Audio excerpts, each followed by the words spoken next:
Gente, olha só, a gente está começando o ano, agora no final do ano teve resultado aí de vestibulares, exames e tal.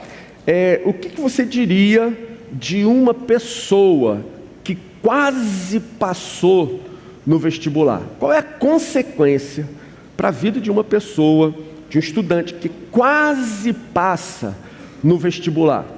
Bom, provavelmente você diria, essa pessoa vai ter que passar mais um ano estudando, talvez estudando ainda mais, para que no próximo ano ela possa passar. Então, quem quase passou no vestibular, na verdade, foi reprovado, não conseguiu a vaga que queria.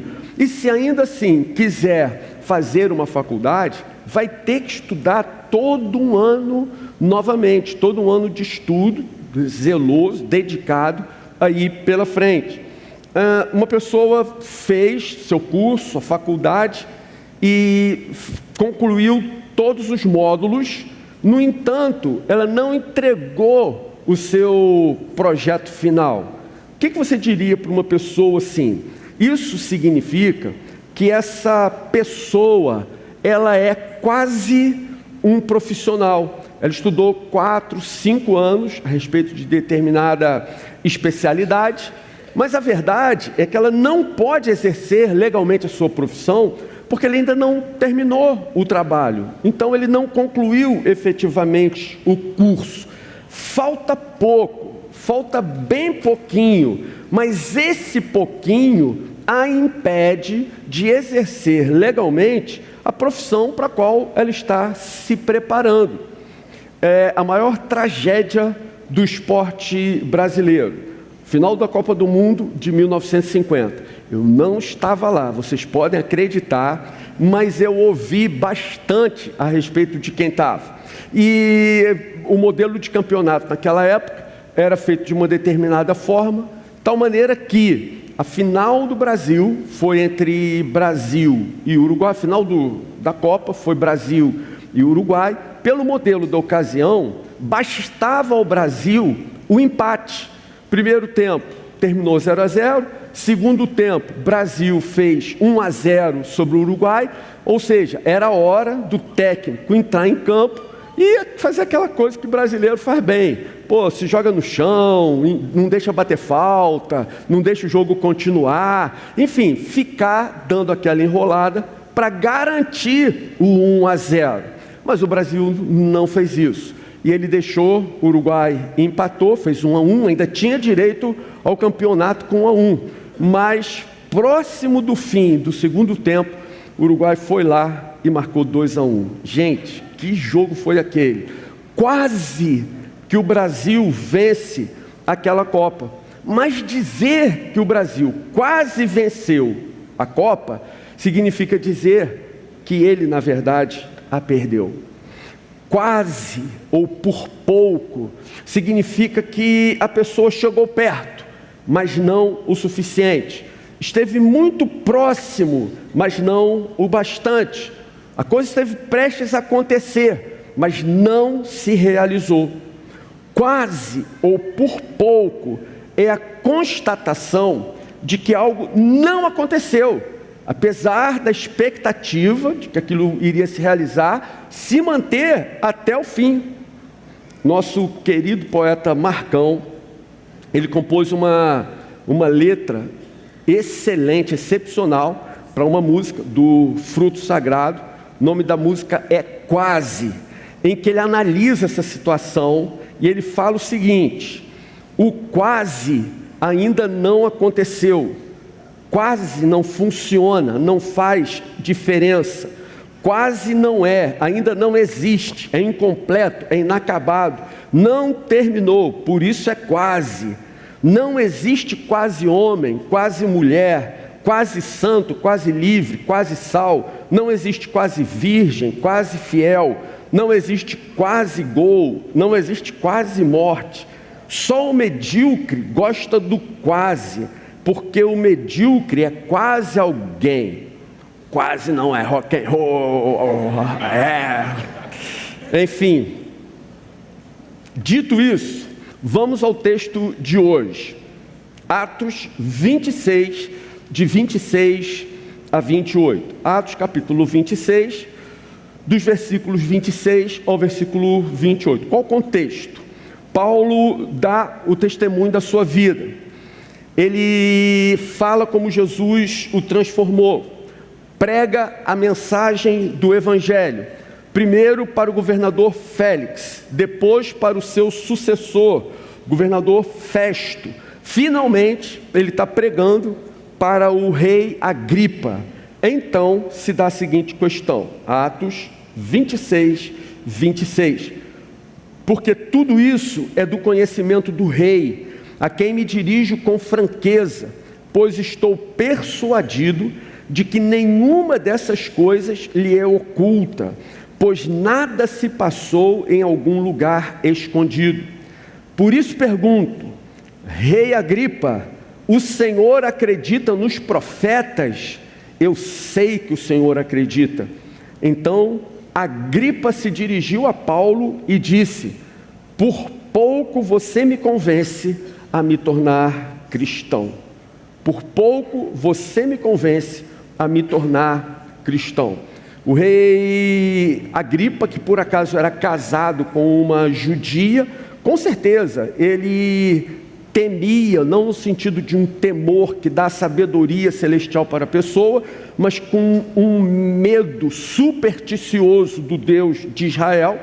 Esse rei ouve Paulo atentamente, quase crê no Evangelho, mas no final ele diz sarcasticamente: por pouco você me convence a me tornar cristão. Gente, essa talvez seja uma das situações mais trágicas na vida de uma pessoa.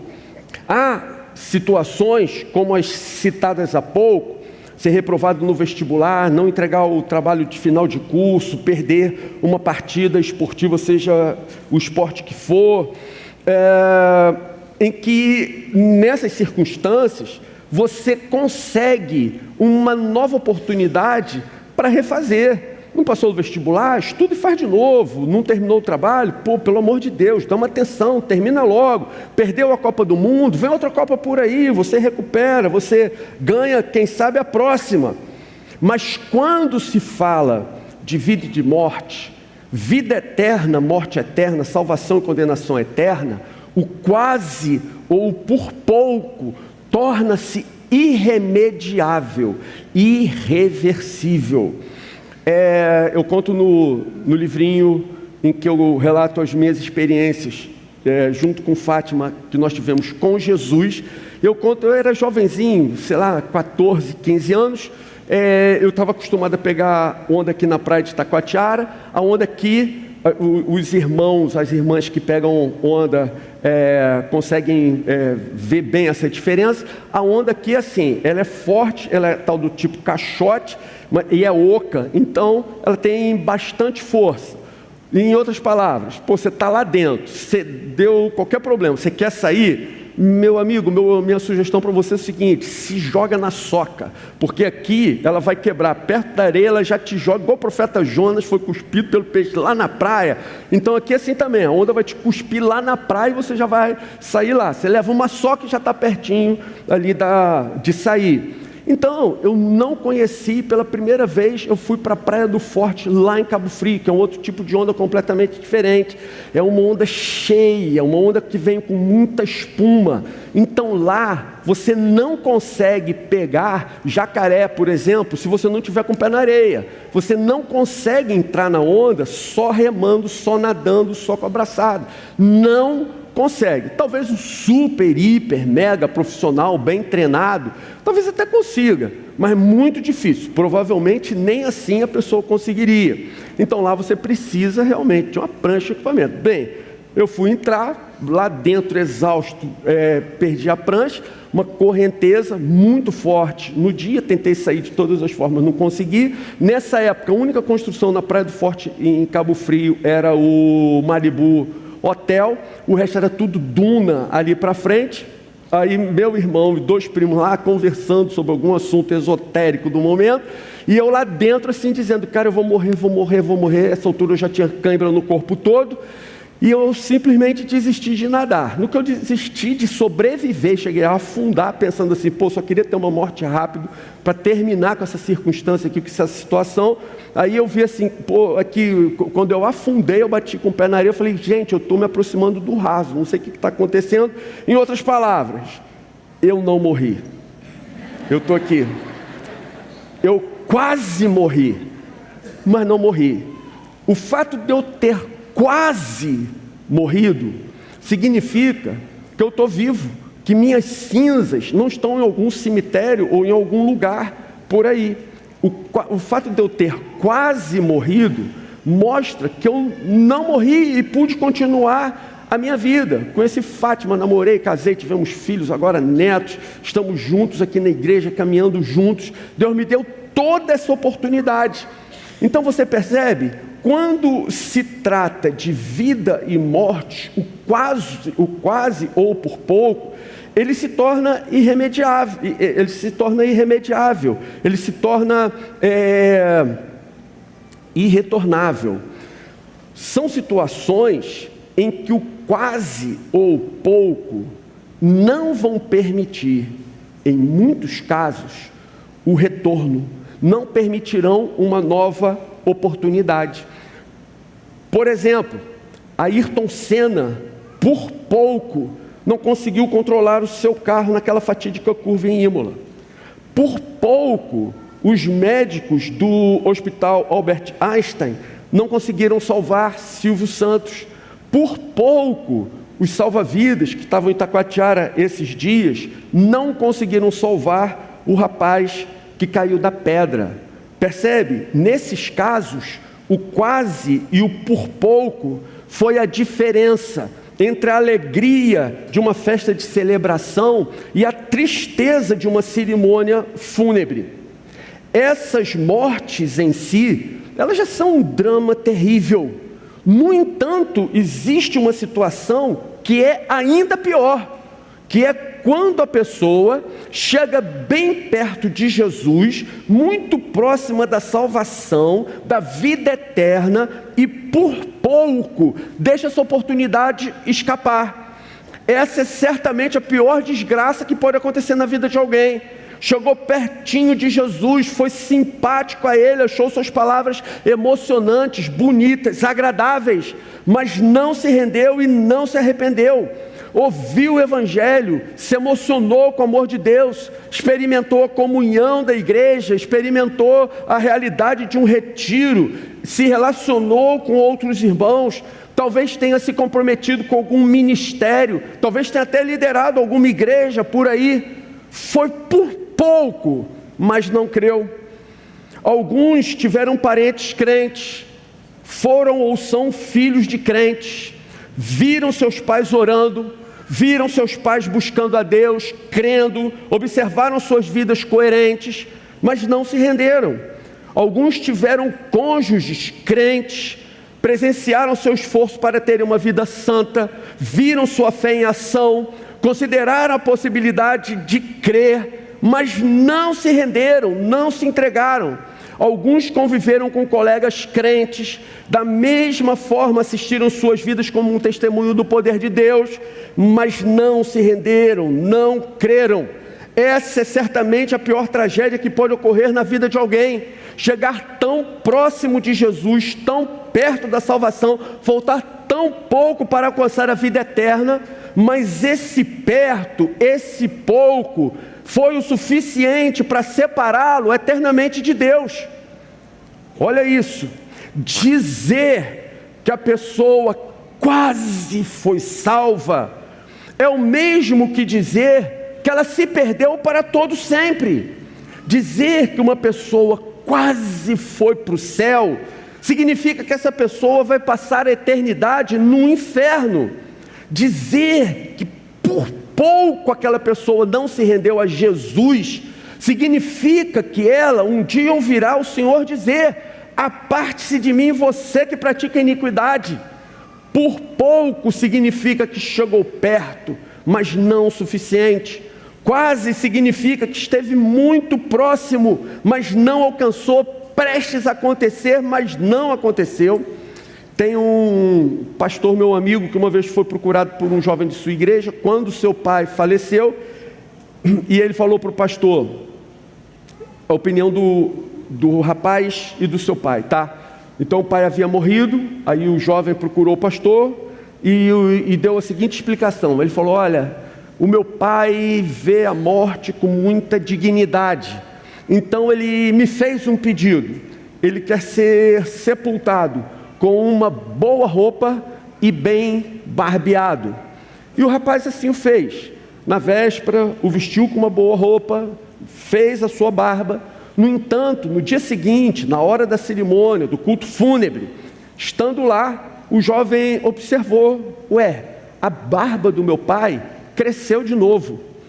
Então ele se virou para o pastor e falou: pastor, que coisa esquisita, dá a impressão que o meu pai está vivo, a barba dele voltou a crescer, a impressão é que ele está só dormindo. Gente, apesar desse exemplo grotesco, porém real, isso de fato aconteceu, esse fato traz uma grande verdade. Algumas pessoas podem apresentar sinais de uma vida transformada, sem que nunca elas tenham sido de fato transformadas pela ação do Espírito Santo. Vou dizer a vocês uma verdade inconveniente para os nossos dias. Uma verdade inconveniente.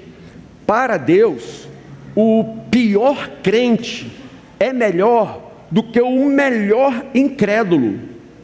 Para Deus, o pior dos crentes é melhor do que o melhor dos incrédulos, porque é impossível agradar a Deus sem um coração legitimamente transformado. Então nunca diga coisas como: fulano é tão bom que só falta ser crente, não sei quem é tão bom que é crente e não sabe.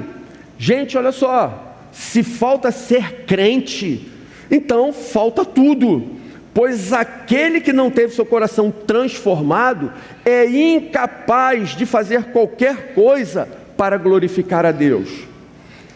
Dito isso, vamos lá. As Escrituras trazem alguns exemplos de pessoas que quase foram salvas, mas acabaram perdidas para sempre. Pessoas que quase foram salvas, mas que acabaram se perdendo. Em primeiro lugar é o jovem rico. Segundo, ele próprio. O jovem rico, ele era zeloso por toda a lei. Ele era zeloso por todos os rituais judaicos. Até que num certo momento, ele vai ao encontro de Jesus e ele explica como era a sua vida, e obviamente Jesus o conhecia no íntimo. Então Jesus se vira para aquele jovem e diz o seguinte: só falta uma coisa para você, você está muito perto, apenas uma coisa te falta, uma coisinha, quase um detalhe. Vai, vende tudo que você tem, dê o seu dinheiro aos pobres, e você terá um tesouro no céu. Depois venha e siga-me. E a continuação do relato diz o seguinte: aquele jovem, porém, contrariado com essa palavra de Jesus, retirou-se triste, porque era dono de muitas propriedades. Aquele jovem retirou-se triste, contrariado, porque ele tinha muitas propriedades. Vejam isso, esse jovem, ele chegou muito perto, ele poderia ter entrado na história como um dos apóstolos de Jesus, um daqueles mais próximos que acompanharam todo o seu ministério, que viram todos os seus milagres. Ele podia ter entrado na história como um dos grandes heróis da fé, mas ele ficou conhecido apenas como um jovem rico que amou mais as suas riquezas do que a Deus. Aquele que não abriu mão do seu dinheiro, das suas riquezas, para seguir a Jesus, e com isso ele se perdeu. Segunda pessoa que esteve muito perto e se perdeu definitivamente foi Judas. É difícil da gente entender como alguém pôde acompanhar todo o ministério de Jesus desde o seu início, ouvir todos os seus ensinos, ver todos os seus milagres, ver todas as maravilhas que Jesus fez, realizou, e depois de tudo isso ainda traí-lo. Então Judas foi alguém que chegou muito próximo, gozou da intimidade com Jesus, mas que no final ele jogou tudo isso fora, o traiu e se perdeu. E o terceiro exemplo em que a Bíblia é clara em revelar essa situação é do rei Agripa, que nós estamos estudando hoje aqui, em que ele responde para o apóstolo Paulo: por pouco você me convence a me tornar cristão. Quase que eu me torno cristão, Paulo, pelas suas palavras. Quase, foi por pouco que você não me convenceu a me tornar cristão. Ele quase se torna um cristão. Como a música disse, quase não funciona, quase não faz diferença, quase não é, ainda não existe, é incompleto, é inacabado, não terminou. Por isso, é quase. Gente, dito isso, vamos fazer duas considerações.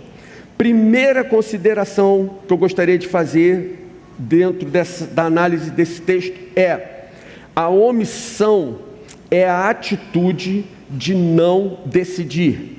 A omissão é a atitude de não decidir. Esse é o grande problema.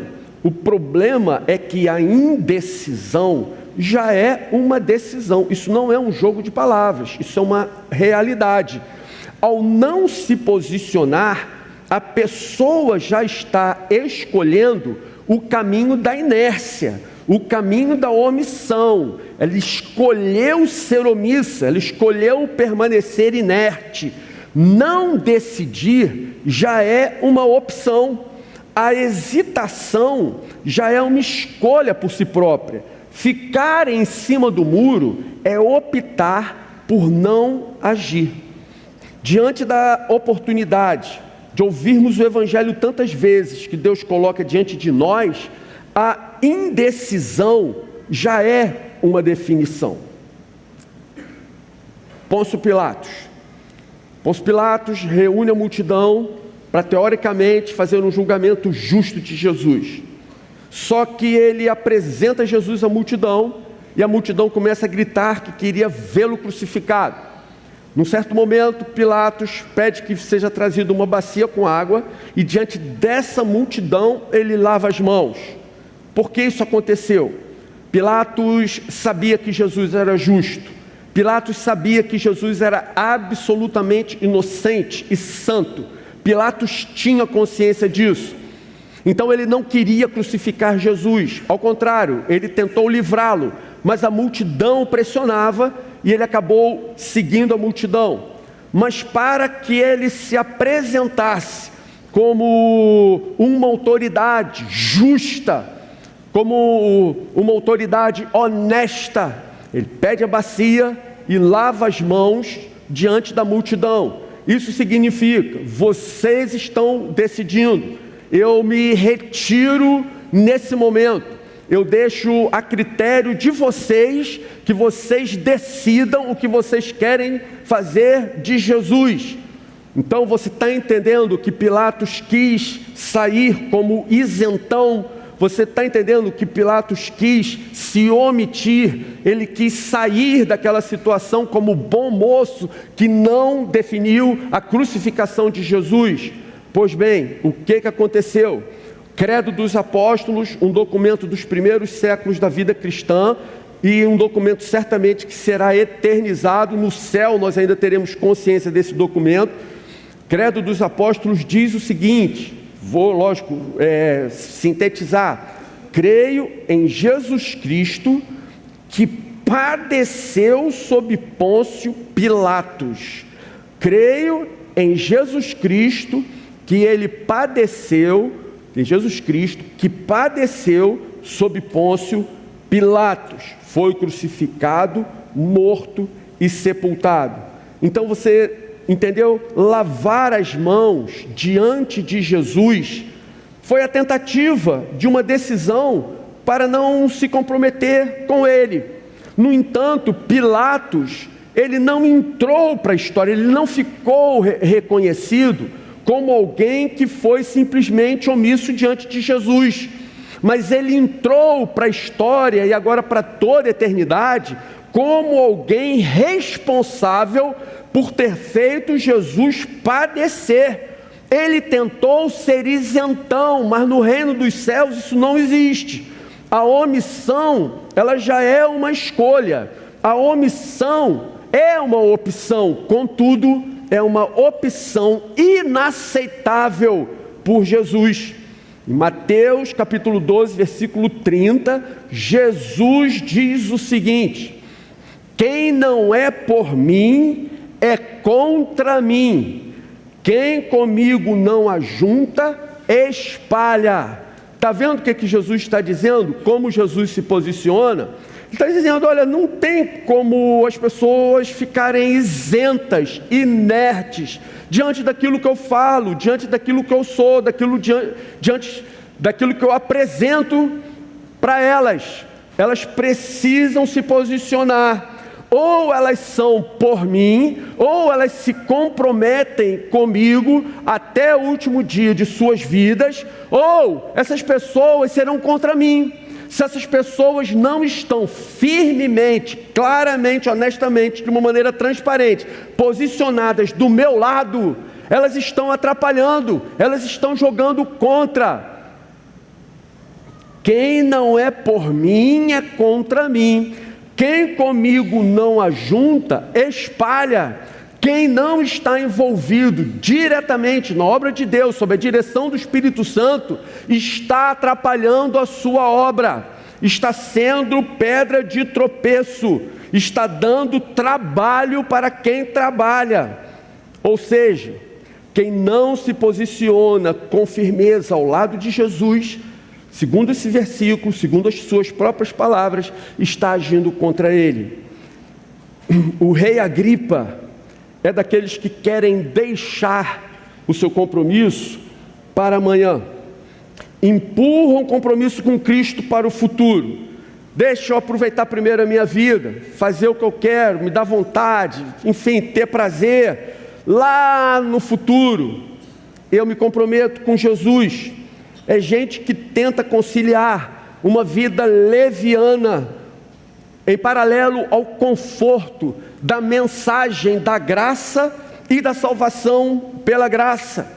O rei Agripa representa aqueles que pensam que ainda terão muitas oportunidades na vida. Ele é daqueles que chegaram muito próximo do reino dos céus, mas que acabou se precipitando no inferno.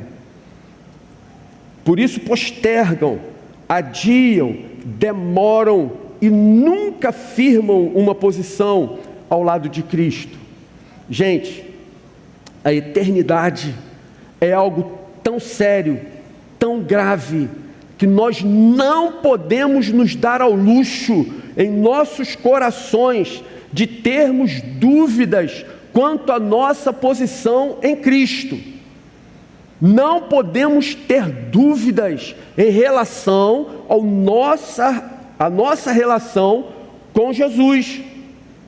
Então vem uma pergunta: como eu posso ter certeza de que cheguei lá? Como eu posso estar firme, seguro de que eu já entrei no reino, de que eu tenho o selo de Deus na minha testa e no meu coração, que eu sou salvo, que eu não serei julgado, que eu fui regenerado? Como avaliar meu coração e minha vida? Então essa é a segunda consideração que eu faço a partir de agora. A prova da nossa salvação é o amor genuíno por Deus. A principal prova da nossa salvação é o amor genuíno por Deus. Todos conhecem os versículos de Efésios capítulo 2, pela graça vocês são salvos, mediante a fé. E isso não vem de vocês, é dom de Deus, não de obras para que ninguém se glorie. Essa passagem é super conhecida e a maioria sabe de cor esses versículos. Somos salvos pela graça por meio da fé, não temos dúvidas sobre isso. Mas a que fé Paulo está se referindo aqui? Tiago explica. Então nós vamos para a carta de Tiago. Tiago capítulo 2, a partir do versículo 17.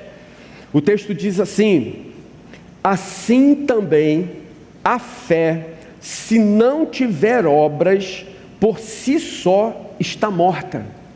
Mas alguém dirá: você tem fé e eu tenho obras.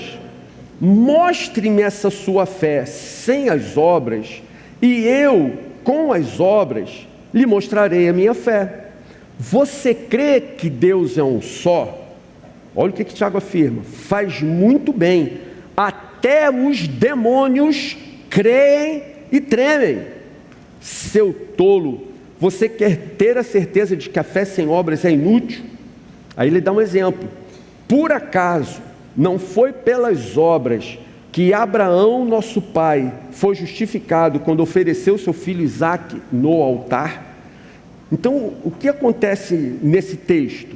Tiago está fazendo uma comparação entre Abraão e os demônios. E as afirmações que Tiago faz a respeito dos demônios são muito chocantes. Elas impactaram a minha vida. Vejam, os demônios, Tiago afirma que tem uma fé inabalável. Os demônios creem e tremem diante de Deus. O diabo, ele conhece profundamente a Bíblia Sagrada. Quando ela vinha sendo escrita lá no original, ele estava perto, ele estava vendo os fatos bíblicos com seus próprios olhos. Ele ouviu todas as pregações de Jesus, ele sabe todas de cor, ele já decorou a Bíblia de ponta a ponta. Satanás conhece profundamente a Escritura Sagrada. E vou além: os demônios oram e Deus responde. Por exemplo, quando Jesus expulsa a legião do Gadareno, aqueles demônios fazem uma oração a Jesus: Senhor, permita-nos ir para aquela manada de porcos. Eles fazem um pedido a Jesus, uma súplica, uma oração, e Jesus responde dizendo: ok, concordo, podem ir. O demônio ora e Jesus concede um pedido dos demônios. Há outra passagem onde, por exemplo, Satanás vai estar com Deus e pede para testar Jó. E aí Deus fala: ok, eu autorizo, você pode ir lá, faça o teste. O demônio ora, o demônio clama a Deus, o demônio faz a sua oração e ele tem a resposta atendida. No entanto, a fé dos demônios não garante a eles a salvação. Portanto, nem mesmo uma vida de oração intensa ou um profundo conhecimento bíblico seria suficiente para nos diferenciar dos demônios. Porque oração, estudo bíblico e fé, os demônios também têm. Os fariseus oravam mais do que qualquer um de nós. E Jesus se virou para eles e os chamou raça de víboras. Só um parêntese. Quando nós estamos aqui falando de boas obras, temos a tendência de pensarmos imediatamente em ação social. Mas você vê pelo texto que não é a isso que o texto se refere como obras. Vamos em frente. Veja, o que diferencia Abraão dos demônios é o amor que ele devota a Deus. Essa é a diferença de Abraão e dos demônios. Não é a quantidade de oração, conhecimento bíblico ou a fé inabalável, mas o amor que ele tem por Deus. Abraão amou a Deus a tal ponto que não lhe negou o seu único filho. O coração de Abraão foi transformado de tal maneira que ele vibrava em harmonia com o coração de Deus.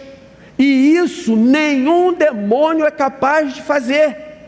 Abraão sentia profundas afeições por Deus, e isso nenhum demônio é capaz de sentir. Você está entendendo a diferença? Demônio faz muita coisa que uma pessoa muito religiosa faz, mas a grande diferença dos demônios para Abraão é que você nunca verá um demônio dizendo: eu amo o Senhor porque Ele ouve a minha voz e Ele ouviu as minhas súplicas. Você nunca vai ouvir um demônio dizendo: o Senhor é o meu pastor, por isso nada me faltará. Um demônio não é capaz de ter esse tipo de sentimento, não é capaz de ter esse tipo de afeição. Essa é a grande diferença. Não é a quantidade de oração, de conhecimento bíblico, teológico que porventura a pessoa tenha. Não é a sua dedicação a algum tipo de trabalho social em si. Não é. A grande diferença é o amor que essa pessoa devota a Deus. Veja, Tiago questiona no versículo 20: seu tolo, você quer ter certeza de que a fé sem obras é inútil? Tiago diz que é tolo aquele que pensa que uma fé que não gera mudanças profundas em nossas afeições pode levar alguém à salvação. Você está entendendo? Ou seja, a sua fé, ela não muda suas afeições. Você continua amando muitas outras coisas acima do seu amor a Deus. Como você pode estar convicto de que essa fé vai te levar, te conduzir à salvação? Então, diante disso, vamos fazer aqui as aplicações e vou continuar dando algumas explicações. Então, aplicações. Primeiro, tenha certeza de que há sinais claros e evidentes da graça de Deus em sua vida.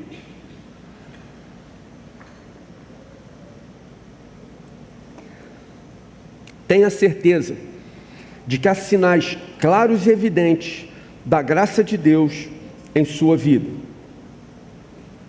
Se nossa fé não tem força para nos livrar de uma vida de pecado, que direito nós teríamos de acreditar que ela será grande o suficiente para nos garantir a salvação?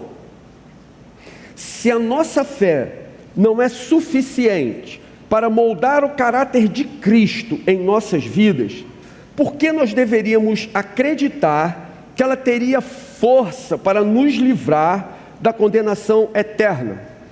Se a nossa fé não consegue gerar o desejo em nossos corações de nós vivermos vidas consagradas e comprometidas com Cristo, por que nós acreditaríamos que essa fé fraquinha nos conduziria aos céus?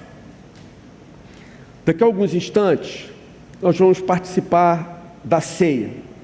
Aproveite esse momento para, como a Bíblia recomenda, fazer um autoexame.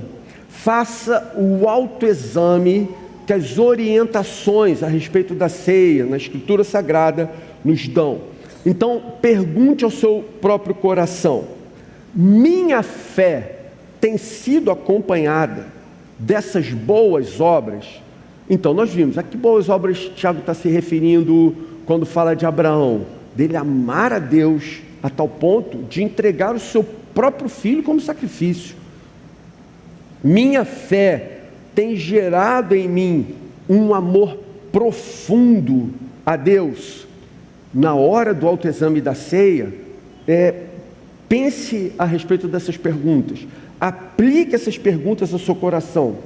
Você entende que, apesar da salvação depender tão somente da fé, essas transformações são um sinal da presença da fé salvadora no coração.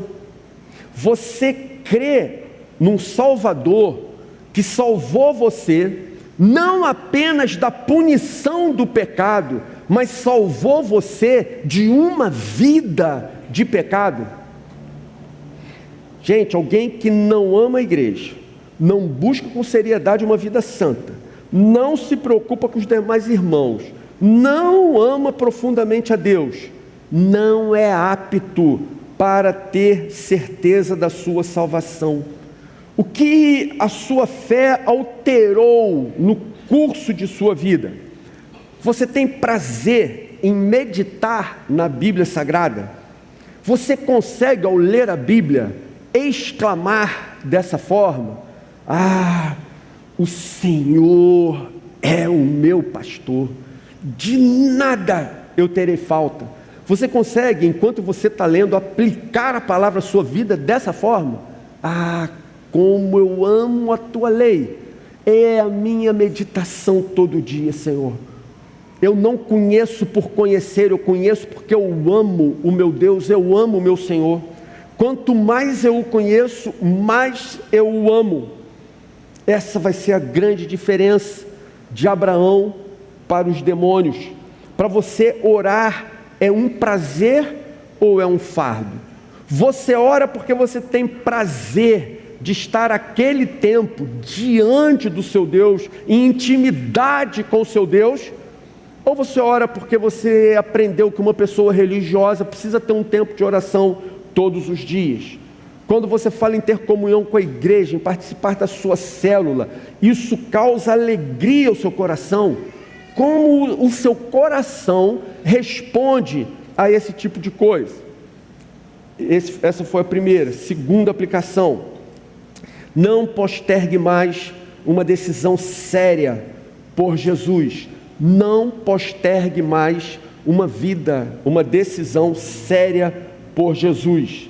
Gente, olha, a eternidade é algo grande demais, terrível demais, irreversível para você jogar com ela, para você brincar com ela, para você não levá-la extremamente a sério. Não negligencie tão grande salvação. Não basta sentir-se comovido, não basta ter simpatia, ou mesmo dar algum tipo de apoio. Meus irmãos, não deem sossego à alma de vocês, enquanto vocês não tiverem certeza absoluta de que foram alcançados pela graça de Deus.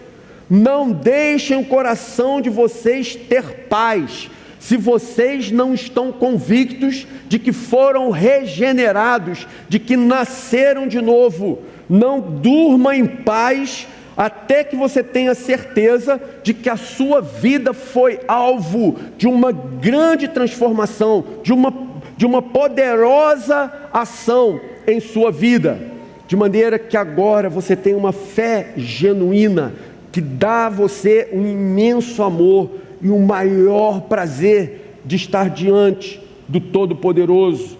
Não deixe que seu coração tenha paz enquanto não manifestar os sinais da mudança realizada por Jesus. Quero terminar, gente, dizendo o seguinte: seria terrível, muito ruim, que alguém já salvo por Cristo passasse por toda a vida atormentado, com medo da morte, com medo do futuro, inseguro em relação à sua eternidade. Isso seria muito ruim, mas essa pessoa já está salva em Cristo, então isso não é o que me preocupa nesse momento. Sabe o que me preocupa hoje, e que acredito que fez com que Deus colocasse essa mensagem no meu coração, irmãos? A minha preocupação é com aqueles que têm estado com a gente, que participam dos cultos, alguns participam das células, ano após ano ouvem as mensagens pregadas aqui nesse lugar, talvez estejam envolvidos em algum ministério, tenham ouvido e já até decoraram que somos salvos pela graça por meio da fé, sem que, na verdade, tal fé se expresse através de uma vida santa, coerente, temor a Deus, e passam toda a sua vida com a alma anestesiada, distraídos, despreparados, presunçosos. Irmãos, o que aflige o meu coração é imaginar que pode haver gente assim entre nós, gente que está aqui se mexendo como o cadáver que estava morto, mas aparentemente, externamente, tinha sinais de vida. Gente que está aqui fazendo toda a nossa coreografia evangélica, cantando, levantando a mão, dançando, se mexendo, falando alto, envolvido, mas no fundo a alma está adormecida. E gente que só acordará no dia em que o Senhor as chamar para prestarem contas dos seus atos.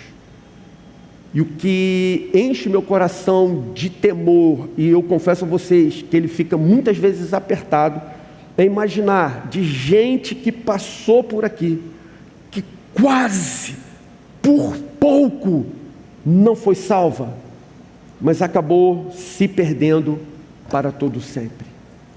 Queria encerrar fazendo uma oração e vamos passar para o momento da ceia.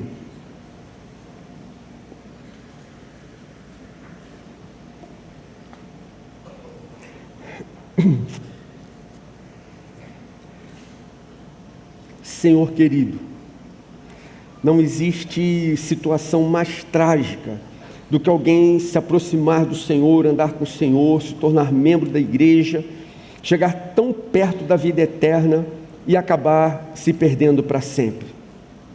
Ajuda-nos a examinarmos nossos corações nesse momento, Senhor, fazermos isso com temor, em Sua presença, sob a Tua luz, e que possamos constatar a realidade de nossas vidas, de maneira que aqueles que ainda não foram alcançados e transformados pela Tua graça, que o sejam urgentemente. Na verdade, não há nada em nossas vidas mais urgente, mais importante do que isso. Produz em nós, Senhor, a convicção de que nossos pecados são abomináveis a Ti, e leva-nos ao arrependimento, à mudança de atitude, Senhor, à mudança de comportamento, à mudança de valores, à mudança do nosso caráter. Continua essa obra, Senhor. Bendito seja o nome do Senhor por tudo que o Senhor realizou no nosso retiro. Mas sabemos que ainda há muito a ser feito e muito que precisa ser acertado em nossas vidas. E tememos muito, Senhor, em pensarmos nessa possibilidade de que haja entre nós gente que chegou tão perto do Senhor, mas acabou se perdendo eternamente. E nesse momento em que participaremos da ceia, alimenta-nos de Ti, alimenta-nos de Ti mesmo, Senhor.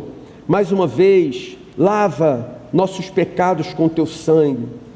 Queremos reafirmar agora, Senhor, ao participarmos desse momento, queremos reafirmar nosso compromisso de amarmos o Senhor sobre todas as coisas e de prosseguirmos firmes no caminho até o fim. Nós oramos assim e agradecemos em nome de Jesus. Agradecemos ainda, Senhor, pelo pão, pelo cálice, porque reconhecemos que o Senhor é o nosso provedor. Tudo que temos vem das Tuas mãos. É o Senhor quem nos provê, é o Senhor quem nos sustenta. E agora, Senhor, recebe a gratidão do nosso coração. Mais uma vez, nós oramos assim e agradecemos em nome de Jesus. Amém.